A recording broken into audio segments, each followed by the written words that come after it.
Claro, estaba pensando que usted era una especie, como tú decís, como que no la pensaban tanto, eran como una izquierda Foucaultiana un poco, ¿cierto? Una izquierda dionisiaca de los primeros que instauraron una forma muy parriana también, como decía en su momento. Y ahí me acuerdo que para mí lo voy a decir así para seguir con tu formulación, éramos una izquierda que la izquierda de hoy detesta.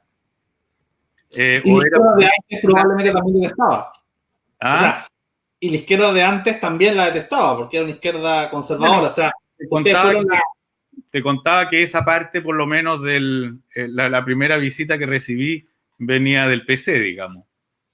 Claro, en esa misma línea, me acuerdo que a mí me impresionó un poco conectándolo con la discusión que tenía con la Isa recién. Me acuerdo que en un momento vi una funa hacia un reportaje que era de los mejores lugares en Santiago para mirar fotos. Ese era como el reportaje, y me acuerdo que leí un comentario: típica prensa fascista, patriarcal y heteronormada. Y me metí a ver quién era. Y bueno, no era un diario de derecha, era el de Clinic. No era heteropatriarcal porque lo escribía la Camila Gutiérrez, ¿cierto? Joven LK, que es de la generación de las chicas. Y bueno, ella en su bisexualidad o lesbianismo escribía sobre mujeres. Entonces, era interesante cómo ya hasta funaban a su propio mundo. Esta idea, bueno, y muchos de izquierda fueron cayendo fueron los primeros en caer. Uno podría comparar The Clinic quizás en su versión gringa, así como en forma de humor con South Park, ¿cierto? Como esta reverencia, pero ellos estar quizás más a la derecha, ser libertarios, ¿cierto? Gringo, tuvieron menos complejos con dialogar y caerle bien a esta izquierda. Tú sé que vas ahora en la constituyente, ¿cierto?, por el Partido Liberal.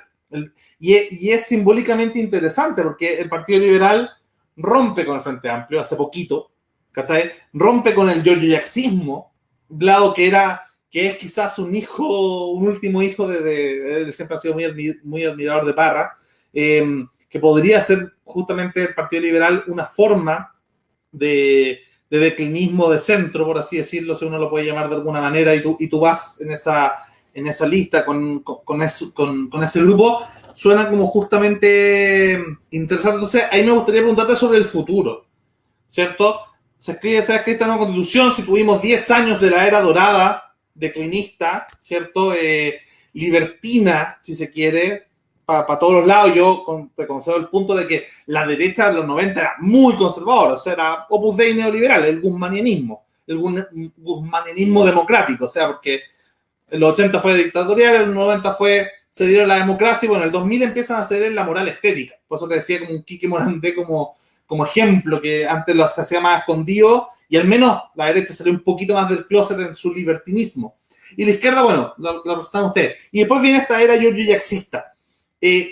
Pero bueno, si estamos pensando que viene un momento, como decía Beatriz, ¿cierto? La BA, que el futuro es con esteroides, que se va a dar un salto al futuro con este tema de la pandemia y las nuevas tecnologías y todo en la casa. Hay algunos incluso que plantean que después de 2023, 2024, cuando ya pase la pandemia, van a venir unos locos años 20, ¿cierto? Puede venir un nuevo libertinismo, un nuevo, no sé si capitalismo, keynesianismo, no sé qué fue en los años 20, ¿cierto? Está justo en esa transición. ¿Qué ves tú desde el futuro, como decía Laisa, que has vivido todas estas épocas en primera persona? ¿Qué crees tú que será para después? Esperemos, yo creo que estamos los cuatro de acuerdo en que ojalá sea el fin de la era Jackson, eh, y parta y se retome quizás con nuevos temas. ¿Ves quizá una agua en la piscina en la centroizquierda, en el progresismo, para retomar esa izquierda más libertina, o nos van a dejar esa batuta quizá al mundo liberal, a la centro derecha, no a Bópolis, sino que de ahí para la izquierda, ¿cierto?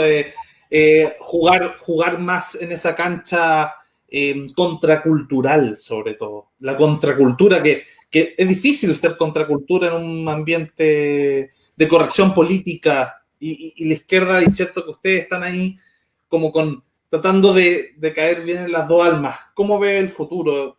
¿Para qué lado se va a decantar al menos tu sector?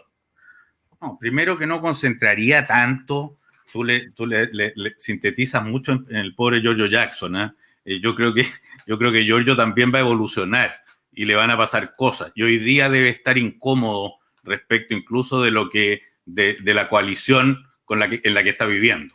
Te garantizo que muchos ahí hoy día están en una situación que no saben bien, digamos, cómo resolver.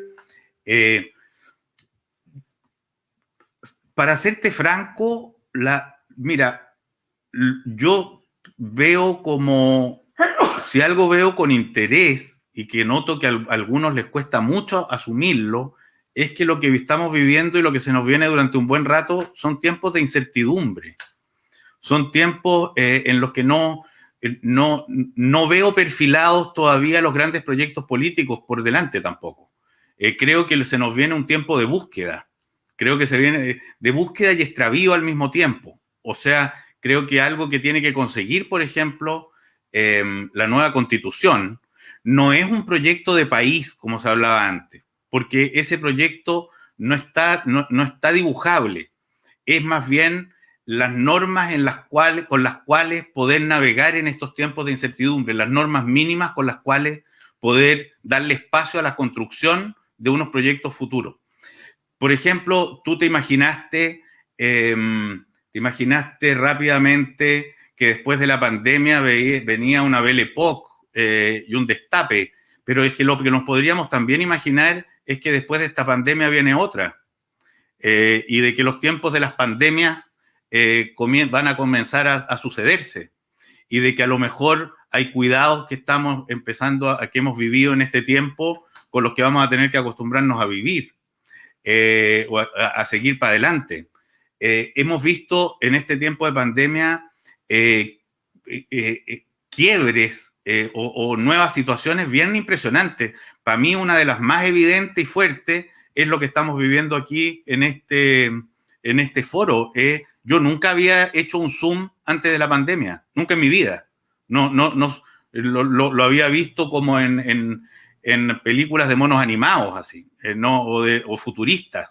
Y hoy día esta cosa se volvió habitual. Y cuando digo que esto se volvió habitual, estoy pensando sin poderlo formular, en las inmensas consecuencias que esto debe tener en la cultura y en nuestras vidas, en los modos de relacionarnos. Cosas que no las puedo abordar todavía. Yo creo que estamos...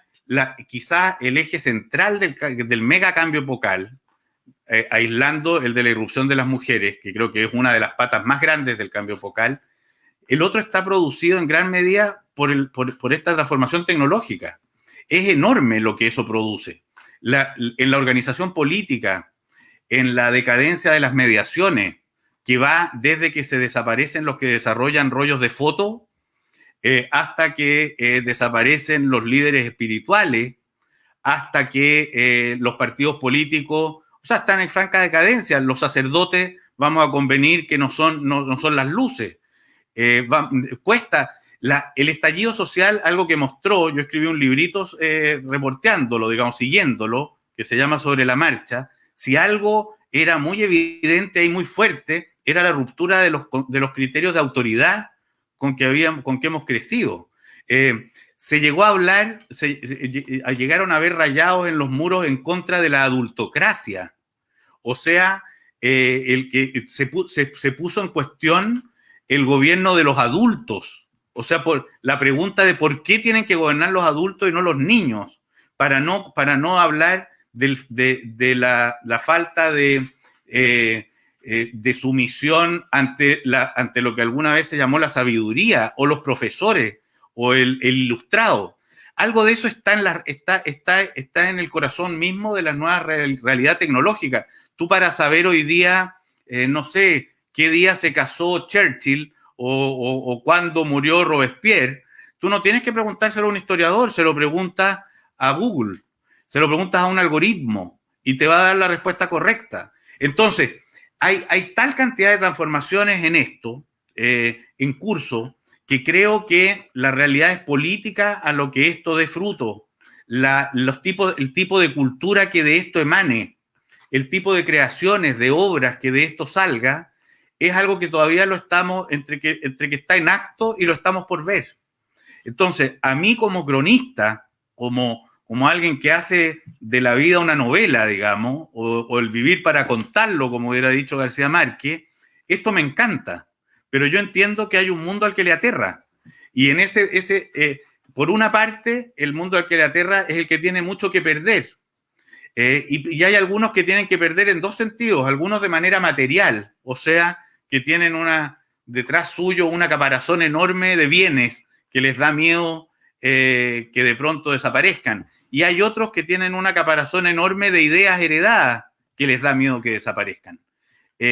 Algo de irse liberando de esa pesada caparazón es el gran reto por delante. Y yo creo que se viene un tiempo, no corto, en el que la gran preocupación va a ser que el barco navegue en las aguas bobas en las que estamos, más que esté cegado con a qué puerto se dirige. No se puede navegar sin un cierto destino. Yo alguna vez leí en una roca, en un puerto portugués, en Essaouira, una frase que me encantó en ese sentido, que concilia bien estos dos asuntos, que decía, el marino que navega sin destino no conoce los vientos favorables. O sea, para disfrutar de los vientos hay que ir a algún lado, pero ese lado no es tan nítido tampoco. O sea, algo tiene esto de la navegación de Colón. Vamos a un lado, pero no sabemos a dónde vamos a llegar. En una de esas vamos a las Indias y descubrimos América. Ahora, en este mismo sentido, ahí hay otra gran transformación, que también es abismal. Me acordé a propósito de Colón. El paso de la Edad Media al Renacimiento, a la modernidad, digamos, tiene una de sus características es la expansión del mundo conocido, el descubrimiento de América. Hoy día no hay mundo desconocido en el planeta Tierra. Lo que sabemos es que hay una explotación a la que hay que ponerle término. O sea, estamos en el sentido inverso. Ya lo conocimos todo y ahora hay que cuidar de que no se destruya el todo. En ese mismo paso epocal está marcado como otro gran hito por la imprenta. O sea, lo que antes era el conocimiento que manejaban unos pocos, de pronto aumenta su radio.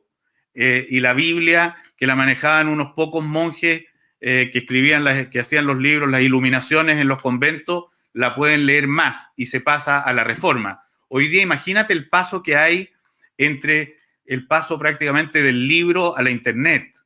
La expansión en ese sentido es inconmensurable. Por lo tanto, tienes otro hito bastante comparable.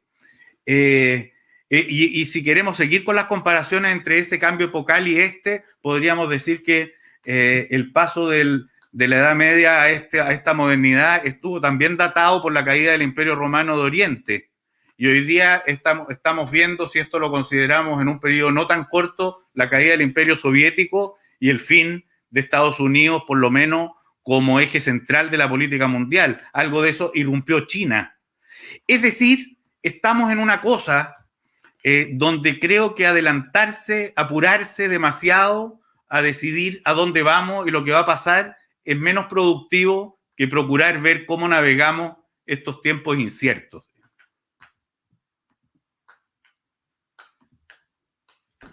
Tienes tanta razón, hay que recordar que la peste de Juliano, que era una peste negra, marcó el fin del mundo antiguo y partió la Edad Media, precisamente por los cambios que trajo. La gente se fue de las grandes ciudades, las ciudades maravillosas del mundo antiguo, y se fueron al campo, y ahí empezaron a crearse estos feudos.